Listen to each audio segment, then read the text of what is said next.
It's not what you think. That's the thought. Lord help us. You know what I'm saying? Colossians 3:8 teaches us what? That it says what? But now ye also put off all these: anger, wrath, malice, blasphemy, right? Filthy communication out your mouth, right? Well, let's define that anger, because it started off with just the anger.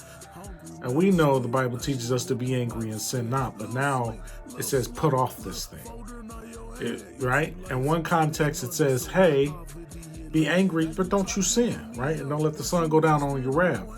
But in this one, it's put off all these, right?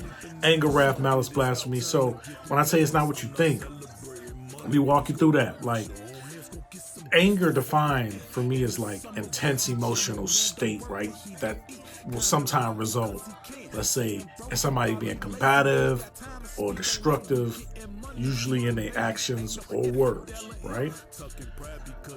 But you can chop up anger as being mad. You're like, well, I wasn't angry, I was just mad. People do it, right? But any intense emotional state has to go, because the risk of disappointing God is great, right? That window for the sin of unforgiveness, bitterness, envy, hate, and looseness is present when we give way to the emotion of anger, or the extreme intense emotional anger, right?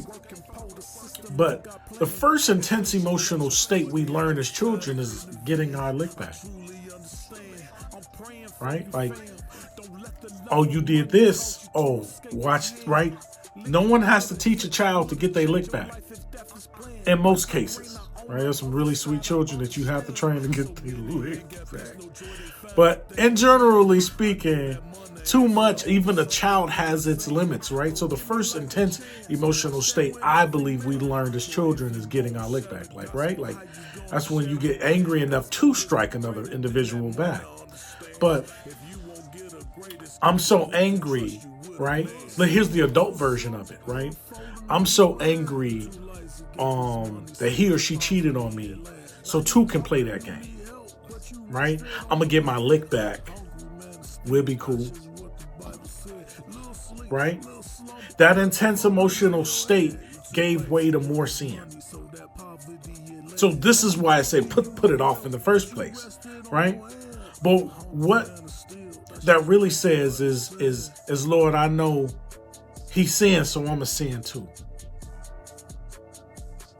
So, or vengeance is mine, Lord, right? And it's been mine since a child. So it don't say be angry and sin not for nothing, because sin lieth at the door of anger. And I know some people really can do it for us.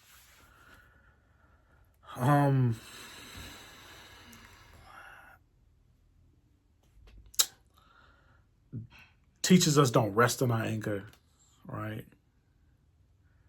But some people can really, some actions can really, the enemy can use people, places, and things to strike that anger, because that is the gateway, depending on how much intense emotional, how much the intense emotional state is. Like, usually may dictate the level of anger. But God wants us to put it off. You don't owe yourself to be angry because of what somebody else is doing. There's a level of frustration that overturns into anger for things you can't control, but you must deal with. Put it off. Put it off. Because the heart is deceitful and desperately wicked. So before something lands in a place where it could potentially deceive you, and if God don't show mercy, you can die deceived, it's best to just put it off. It's not what you think. Brother Al at your service, oh God.